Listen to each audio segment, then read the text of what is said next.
Hello students, હું છું હિરણ રાજગુરુ અને આજે આપણે જોવાનું છે બીકોમ સેમ 3નું કોસ્ટ એકાઉન્ટિંગ. એમાં આપણે યુનિટ નંબર 3 જોઈ રહ્યા છીએ. બરાબર છે, પરોક્ષ ખર્ચા એટલે કે ઇનડાયરેક્ટ એક્સપેન્સીસ અથવા તો ઓવરહેડ્સ. આજે આપણે એમાં એપ્રિલ 2024માં પૂછાયેલો દાખલો જોવાનો છે. શું કહેવા માંગે છે? Madhu company limited has 3 manufacturing departments. The following figures are available for the month of 25 working days of 8 hours each. All these departments work for all the days with full attendance. Calculate labor hour rate for department X, Y and Z.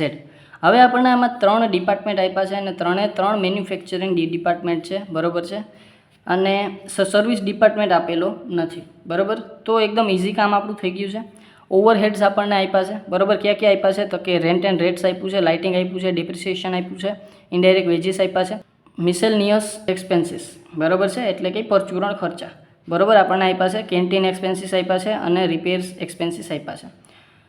Additional ઇન્ફોર્મેશનમાં આપણને કીધું છે પર્ટિક્યુલર્સ x Y ઝેડનું આપણને આપ્યું છે. Area occupied આપ્યા છે, light point આપ્યા છે, વેલ્યુ ઓફ મશીન રૂપીસમાં આપી છે, નંબર ઓફ વર્કર્સ આપ્યા છે, ડાયરેક્ટ વેજીસ આપ્યા છે અને પાવર ચાર્જીસ આપ્યા છે.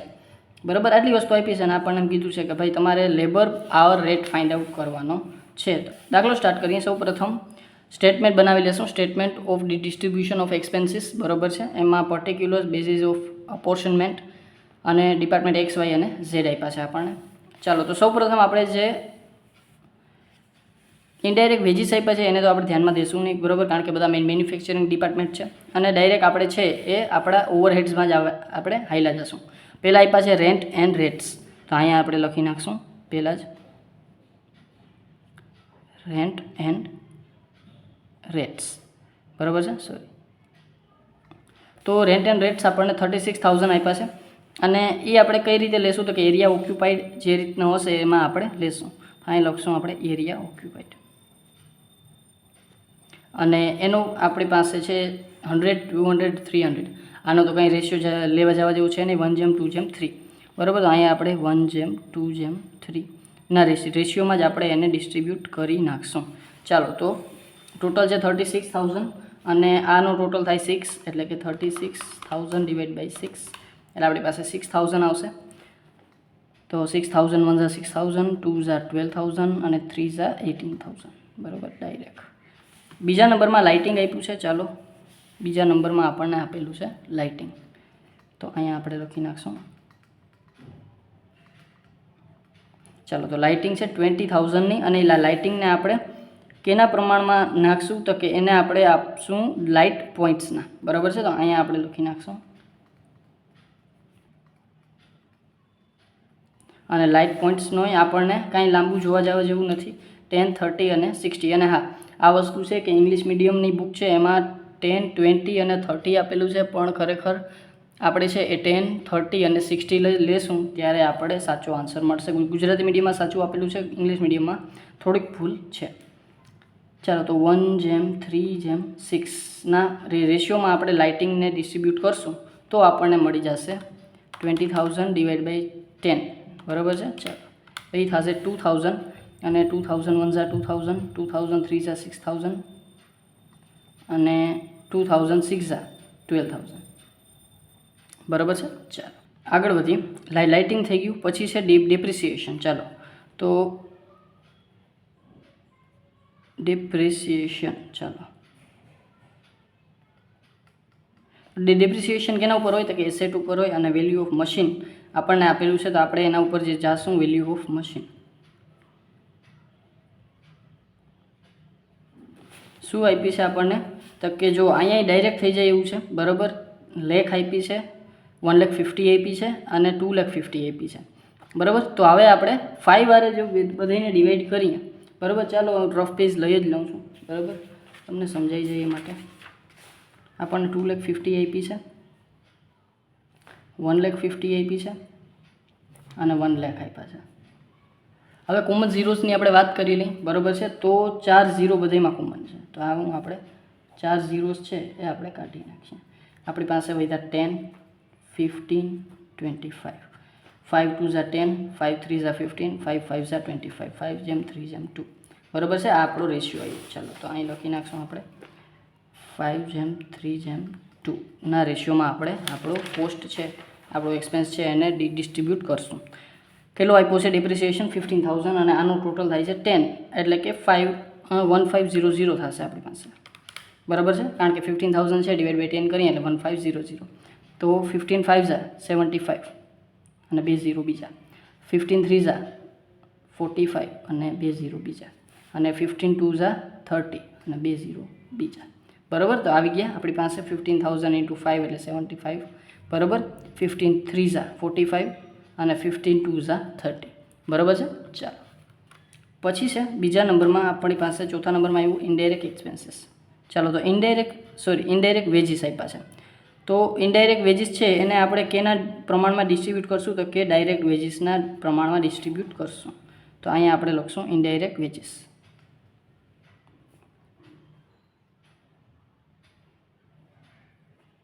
તો એ છે આપણે ડાયરેક્ટ વેજીસ. તો ડાયરેક્ટ વેજીસ છે આપણી પાસે અહીંયા આપ્યા છે 20, 30 અને 50. તો આમાં કાંઈ નહીં, ચાહે 4 0 આપણે કાઢી નાખીએ એટલે કે 2, 3 અને 5 આપણી પાસે રેશિયો વધશે. ચાલો તો આમાં આપણને આપેલા છે 10,000. ચાલો તો આ એ ટોટલ થશે એટલે 10 થઈ જશે. 10,000માં આપણે 10 ડિવાઈડ કરીએ એટલે 1000, એટલે કે 2,000, 3,000 અને 5,000, બરાબર. ના સમજાણું તો આપણે સમજી લઈએ. ચાલો તો અહીંયા 20,000, 30,000 અને 50,000, બરાબર. આમાં 4 0 કોમન કાઢી લઈએ તો આપણી પાસે 2 વધશે, 3 વધશે, 5 વધશે. ત્રણેયનું ટોટલ કરશું એટલે 10 વધશે, એટલે કે પ્લસ કરશું એટલે 10 થશે. અને અહીંયા 10,000 આપણો કોસ્ટ છે, ખર્ચ છે, એક્સપેન્સ છે. ડિવાઈડ બાય 10 કરશું એટલે આપણી પાસે વધશે 1000, એટલે કે 2,000, 3,000 અને 5,000. 1000 મલ્ટીપ્લાય કરીએ એટલે થઈ જાય, બરાબર. 2,000, 3,000, 5,000. પછી છે આગળ વધીએ આપણે, ઇનડાયરેક્ટ વેજીસ થઈ ગયા. પછી છે મિસેલનિયસ એક્સપેન્સીસ. તો અહીંયા આપણે લખી નાખશું મિસેલનિયસ એક્સપેન્સીસ, બરાબર. તો એ પરચુરણ ખર્ચા અને ગુજરાતીમાં એને આપણે ડાયરેક્ટ વેજીસના જ પ્રમાણમાં આપશું, બરાબર છે. તો અહીંયા આપણે લખી નાખશું ડાયરેક્ટ વેજીસ, બરાબર છે. ચાલો તો ડાયરેક્ટ વેજીસનો તો આપણે કાઢેલો જ છે, બરાબર છે, રેશિયો. તો 2:3:5, બરાબર. તો એ આપણે 15,000 આપ્યા. ચાલો તો 1500 10 આરે ડિવાઈડ કરશું એટલે 15 આવશે, બરાબર છે. તો 15 2 30, 3,000, 15 3 45, બરાબર. અને 15 5 7,500, બરાબર છે. ચાલો તો 15,000 હતા એને ડિવાઈડ માટે એમ કર્યા એટલે 1500 આવ્યા, અને એને આપણે 2, 3 અને 5 વાર મલ્ટીપ્લાય કરી અને મૂકી દીધા, બરાબર છે. ચાલો આગળ વધીએ. હવે આપણને છે એ આપેલું છે કેન્ટીન એક્સપેન્સીસ. ચાલો તો અહીંયા એ તો બધાને ખબર જ હશે, કેન્ટીન એક્સપેન્સીસ કોના પ્રમાણમાં હોય તો કે નંબર ઓફ એમ્પ્લોઈઝ, બરાબર. જેટલા આપ્યા હોય એટલા નંબર ઓફ એમ્પ્લોઈઝ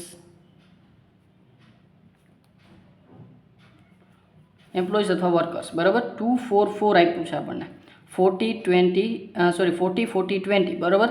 તો અહીંયા આપણે 20 1 20, 20 2 40 અને 20 2 40 આવી રીતે કરી લેશું એટલે આપણને મળી જશે 1:2:2, બરાબર છે. કારણ કે 20નો ટેબલ તો આપણે બધાને આવડે, બરાબર. 20 1 20, 40 અને 40, બરાબર. 2 2 થઈ ગયું.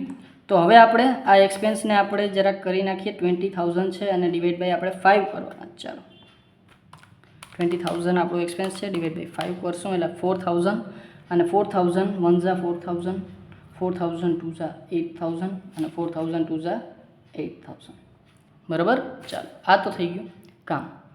પછી છે ત્રીજા નંબરમાં, છેલ્લા નંબરમાં છેલ્લો પોઈન્ટ, રિપેર્સ એક્સપેન્સીસ. ચાલો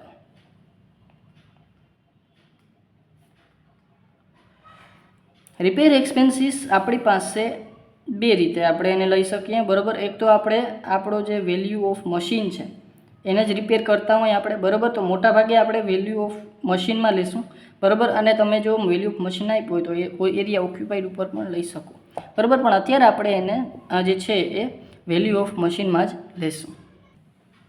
તો અહીંયા લખી નાખીએ આપણે વેલ્યુ ઓફ મશીન.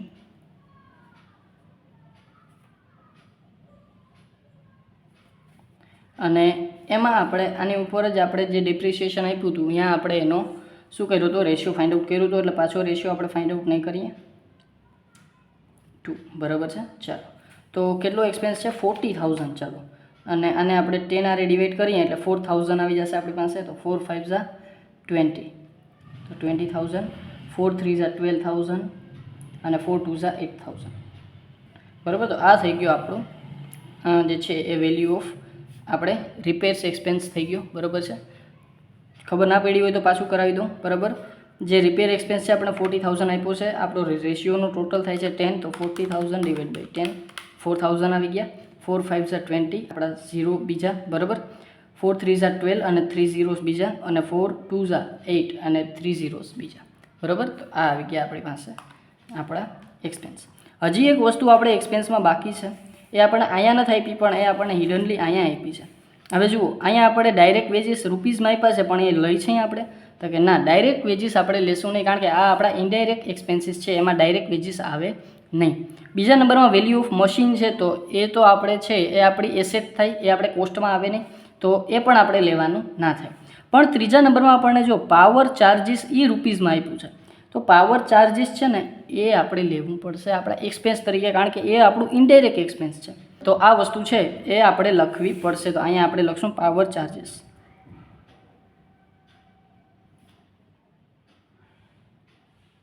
રેશિયો કયો? તો કે રેશિયો છે ને સર આપણને ગીવન છે,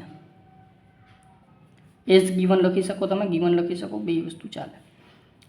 પછી અહીંયા આપણે લખશું જે આપેલા છે 2,500, 1,500 અને 2,000. ચાલો, હવે આ બધા જ મેન્યુફેક્ચરિંગ ડિપાર્ટમેન્ટ છે. બરાબર. સર્વિસ ડિપાર્ટમેન્ટ નથી, એટલે હવે આપણને જે આવશે ને એ આપણનું શું આવશે? તો કે ટોટલ એક્સપેન્સ આવશે, ટોટલ ઓવરહેડ્સ આવશે. તો અહીંયા લખી નાખશું આપણે ટોટલ ઇનડાયરેક્ટ એક્સપેન્સીસ. ચાલો ટોટલ કરી નાખીએ. 6,000, 2,000, 7,500, 2,000, 3,000, 4,000, 20,000 અને 2,500, એટલે એ આવશે 47,000. તો અહીં લખી નાખશું આપણે 47,000. પછી 12,000, 6,000, 4,500, 3,000, 4,500, 8,000, 12,000 and 1,502, એટલે કે 51,500.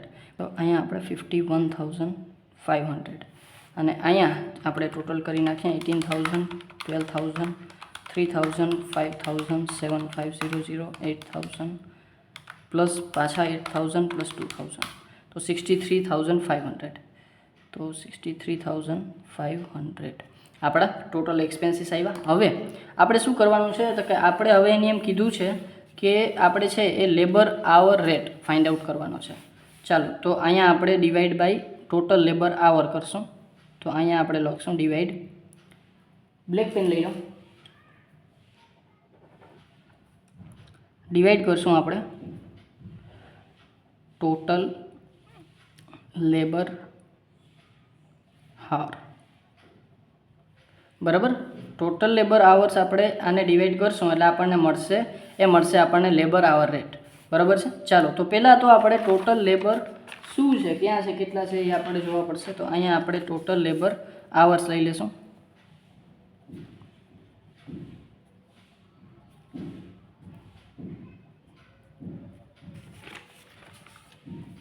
તો અહીંયા આપણે જોઈ લઈએ, the following figures R available four 1 month. એક મંથ માટેની આપણને ફિગર આપેલી છે. 25 વર્કિંગ ડેઝ છે. વર્કિંગ ડેઝ કેટલા છે? 25. બરાબર. અને એને કીધું છે કે એક દિવસમાં and days of 8 hours each, એટલે એક દિવસમાં 8 કલાક છે, એટલે ઇન્ટુ 8 hours. બરાબર છે. આવર્સ કેટલી છે આપણી પાસે? 8 છે. પછી એને શું કીધું છે? તો કે બસ આટલું જ કીધું છે. ને પછી આપણને કીધું છે નંબર ઓફ એમ્પ્લોઈઝ, એને ઇન્ટુ આપણે કરશું નંબર ઓફ એમ્પ્લોઈઝ, એટલે આપણને ટોટલ આવર મળી જશે. બરાબર. એક જણો 25 દિવસ, બરાબર, 25 દિવસ, બરાબર છે. આ વીકના દિવસો છે, આપણે ડેઝ આપ્યા છે, તો days into hours into workers. બરાબર છે. Number of workers. તો આ આપણને મળી જશે ટોટલ આવર રેટ. બરાબર છે. Labour hour rate. તો સૌપ્રથમ આપણે એક્સ માટે ફાઇન્ડ આઉટ કરશું. ડેઝ તો 25 × 8 ઈચ છે અને નંબર ઓફ વર્કર્સ આપણને કેટલા આપેલા છે? તો કે નંબર ઓફ વર્કર્સ આપણને આપેલા છે 20. પછી વાયમાં આપણને કીધું છે 25 અને 8 અને એને ઇન્ટુ 40. અને ઝેડમાં આપણને કીધું છે એ પણ 40 કીધા છે, તો 25 × 8 × 40. બરાબર. તો આ આપણને ટોટલ લેબર આવર મળશે 25 8 200. બરાબર છે. 25 8 200 અને ઇન્ટુ 20 એટલે કે 4000. આ 2000 આ 200 થશે અને ઇન્ટુ 40 એટલે 8000. અને આ 25 8 200 અને 40 યારે મલ્ટીપ્લાય એટલે એ પણ 8000. એટલે આ આપણી પાસે મળી ગયો લેબર આવર. બરાબર. આ આપણે એક્સ વાય ઝેડ માટે ત્રણેય માટે. તો આને આપણે ડિવાઈડ કરી નાખશું લેબર આવર રેટને. તો આવી ગઈ આપણી બ્લેક પેન પાછી. બરાબર. એને ડિવાઈડ કરશું 4000 8000 અને 8000 ડિવાઈડ કરી નાખીએ. બરાબર છે. તો અહીંયા આપણને મળશે લેબર આવર રેટ. લખશું લેબર આવર રેટ. ચાલો 47,000 ડિવાઈડ બાય 4000 તો એ આવશે 11.75. ચાલો પછી છે બીજા નંબરમાં 51,500 ડિવાઈડ બાય 8000 તો એ આવશે 6.4375. તો 6.4375 અને આનો આપણે વાત કરીએ તો 63,500 ડિવાઈડ બાય 8000 તો એ આવશે 7.9375. બરાબર. તો આ આવી ગયો આપણી પાસે લેબર આવર રેટ. બરાબર. અને અહીંયા આપણો છે એ શું થશે? તો કે સમ કમ્પ્લીટ થઈ જશે. બરાબર છે. છતાં કાંઈ પણ જાતનો ડાઉટ રહી જાય તો મને કોમેન્ટ બોક્સમાં જરૂરથી પૂછી લેજો. અને જો વિડીયો ગમ્યો હોય તો લાઈક કરજો, શેર કરજો તમારા ફ્રેન્ડ સાથે અને સબસ્ક્રાઈબ યા ચેનલને જરૂરથી કરી નાખો જેથી કરીને વિડીયોઝ છે એ તમને સરળતાથી મળી રહે. Thank you.